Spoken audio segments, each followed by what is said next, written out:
आज अभी हम पहुंच चुके हैं गोरखपुर विश्वविद्यालय के सामने जो पार्क है वहाँ। आए दिन गोरखपुर विश्वविद्यालय चर्चाओं में बना रहता है और जैसा कि आपको मैं बता दूं कि आजकल चुनावी माहौल भी यहाँ चल रहे हैं। इसके पहले यहाँ पे चुनाव को रद्द कर दिया गया था किन्हीं कारणों से, लेकिन इस बार फिर से चुनाव होने की आशंका है। उसी कड़ी में यहाँ के एक छात्र हैं जो कि अध्यक्ष पद के लिए चुनाव लड़ेंगे।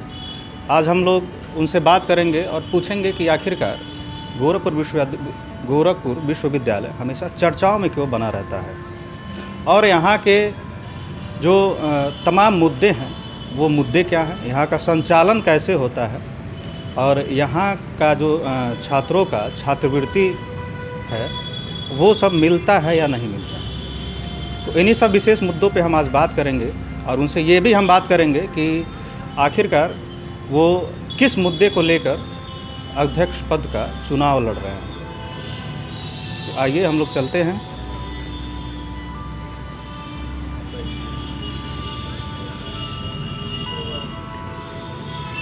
नमस्कार सर। नमस्कार। मैं पंडित हेमंत मिश्रा आईडी न्यूज़ 24 से। पहले तो आप अपना पूरा परिचय दीजिएगा। जी, मेरा नाम गौतम यादव, मैं छात्र संघ अध्यक्ष का चुनाव लड़ रहा हूँ गोरखपुर विश्वविद्यालय से।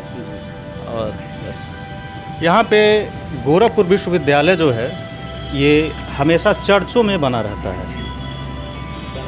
इसके पहले यहाँ पे चुनाव नहीं कराया गया था, रद्द कर दिया गया था। आखिर वो कारण क्या थे जिससे कि चुनाव को रद्द कर दिया गया था?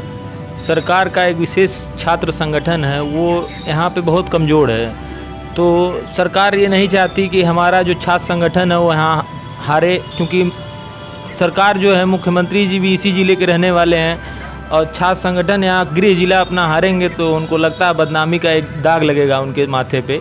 इस वजह से हो सकता वो ना कराने के इसी आखिरी चुनाव से एक दिन पहले पर्चा दाखिला तक हो गया था।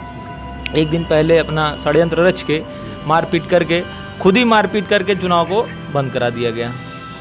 जी, यानी कि आप कहना ये चाहते हैं कि यहाँ पे उसका लेके मारपीट हो गया था, लड़ाई झगड़ा हो गया था और शांति भंग की आशंका से उस चुनाव को रद्द कर दिया गया था।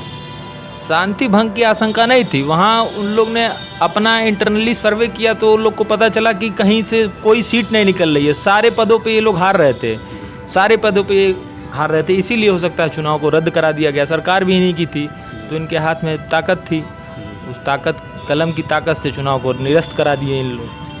अच्छा सर, हम ये पूछना चाहेंगे कि इस टाइम यहाँ पे कौन कौन से संगठन हैं जो कि चुनाव लड़ाने का काम करते हैं? अब यहाँ पे मान लीजिए समाजवादी छात्र सभा है, असुर है, अखिल भारतीय विद्यार्थी परिषद है, अम्बेडकरवादी छात्र सभा है, NSUI है, तमाम छात्र संगठन है। ABVP। जी हाँ। तो सर हम आपसे ये पूछना चाहेंगे कि आखिर कौन सा मुद्दा लेके आप चुनाव में कूद गए हैं, चुनाव लड़ेंगे, अध्यक्ष पद का चुनाव लड़ेंगे? मैं चुनाव में मुद्दा है ये जो गरीब छात्र, दूर से किसान के छात्र और आम छात्र जो आते हैं 12th पास करके भी आते हैं, उन लोग को कुछ जानकारी नहीं कि यूनिवर्सिटी में कैसा होगा क्या होगा, कोई जानकारी नहीं है। और उन लोग को यहाँ पे जो यूनिवर्सिटी प्रशासन के जो है जिनकी ड्यूटी लगी है वो लोग ऐसे बर्ताव करते हैं कि जैसे लगता है कि वो यहाँ किसी भिखारी या किसी अन्य लोग आ गए हैं। वो सब छात्र हैं, फीस जमा करके अपने गरीब छात्र आके पढ़ रहे हैं, उन लोग के साथ ऐसा ट्रीटमेंट ये लोग कर रहे हैं। तो उस चीज़ को देखते हुए मुझे अच्छा नहीं लगा, तो मैं कहा अध्यक्ष की दावेदारी करूँ और अध्यक्ष का चुनाव लड़ूँ और इन लोगों की छात्रों की सेवा की जाए। जी।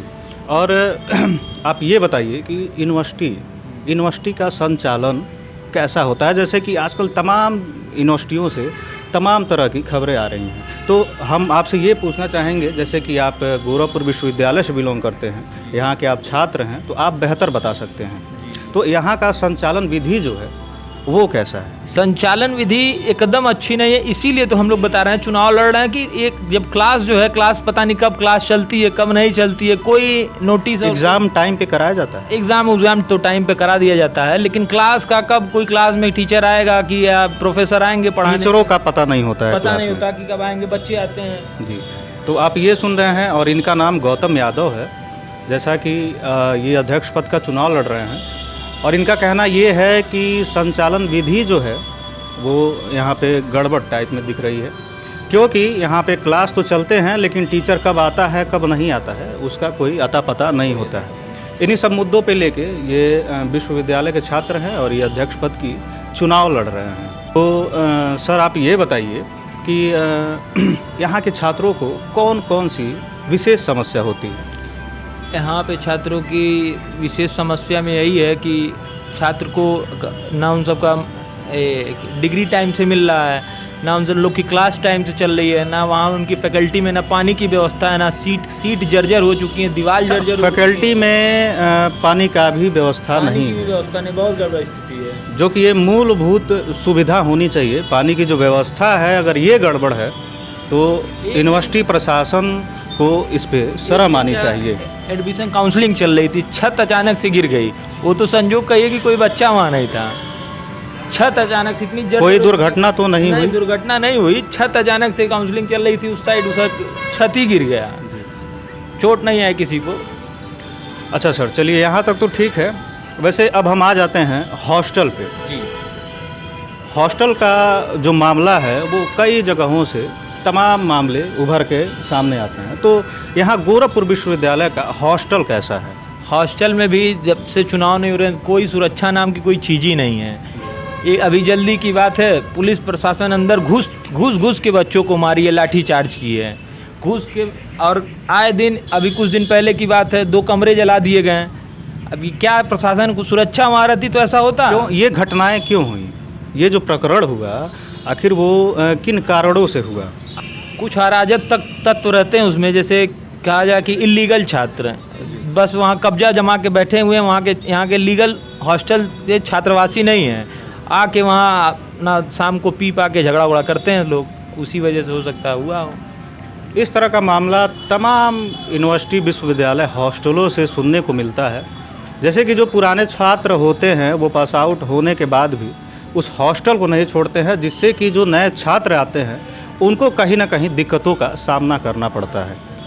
तो ये भी आपका एक विशेष मुद्दा होगा। सुरक्षा नाम पे कोई चीज़ नहीं है, हॉस्टल में भी नहीं सुरक्षा की कोई वो है। तो हम नेताजी से एक आखिरी सवाल पूछेंगे कि अगर आप विश्वविद्यालय का अध्यक्ष पद का चुनाव लड़ते हैं और जीत जाते हैं तो आप छात्रों के लिए क्या करेंगे? सर प्रथम तो मैं जाऊंगा फैकल्टी में, पहले तुरंत ही चेक कराऊंगा कि जो फैकल्टी टाइम से क्लासेस चल रही है कि नहीं चल रही है, उस क्लास में टाइम से टाइम से बोल रहे हैं पंखे और बिजली और तमाम पानी की व्यवस्था अगर नहीं, उस दिन अगर पा जाऊंगा कि अगर नहीं चल रही है और बच्चे परेशान हुए तो उस दिन तुरंत कॉलर पकड़ के उन लोग को सही करने का काम करूंगा तुरंत। मतलब आप ये कहना चाहते हैं कि अगर आप अध्यक्ष पद जीत लेते हैं तो आप छात्रों का जो विशेष व्यवस्था है उसको कराएंगे? एकदम 1 नंबर चलेगी, उसको सुचारू रूप से 1 नंबर चलेगी, उसमें गड़बड़ी करने पे उनको माफ़ नहीं किया जाएगा। कहीं ऐसा तो नहीं है कि चुनाव के पहले ऐसे बहुत सारे वायदे होते हैं, ऐसा तो आप नहीं करेंगे? नहीं, ऐसा नहीं, क्यों इसलिए नहीं करेंगे क्योंकि अभी हमारा भी प्रथम वर्ष एडमिशन हुआ है, तो मुझे 3 साल तो पढ़ना ही है, तो मैं तो रहूँगा यहीं पे। बिल्कुल सही कह रहे हैं। और ये गोरखपुर विश्वविद्यालय है, जैसे कि ये हमेशा खासे चर्चे में रहता है और यहाँ से बहुत दिग्गज नेता जो हैं यहाँ से निकले हुए हैं। तो लास्ट में आप छात्रों से क्या कहना चाहते हैं? शुभकामनाएं देना चाहते हैं प्रथम वर्ष में आए हुए सभी छात्राओं को, छात्राओं को सबको शुभकामनाएं देना चाहते हैं कि प्रथम वर्ष में इस साल जो आए हैं नए छात्र उन सबको शुभकामनाएं देते हैं कि अपनी पढ़ाई अच्छे से करें और जो भी है समस्या हो। मतलब इनका कहना है कि अगर छात्रों को कोई भी समस्या हो तो आके इनसे संपर्क करिए और ये आपका पूरा मदद करेंगे, भरसक मदद की जाएगी। बहुत बहुत धन्यवाद। अभी हम बात कर रहे थे गौतम यादव, जो कि गोरखपुर विश्वविद्यालय से अध्यक्ष पद का चुनाव लड़ रहे हैं।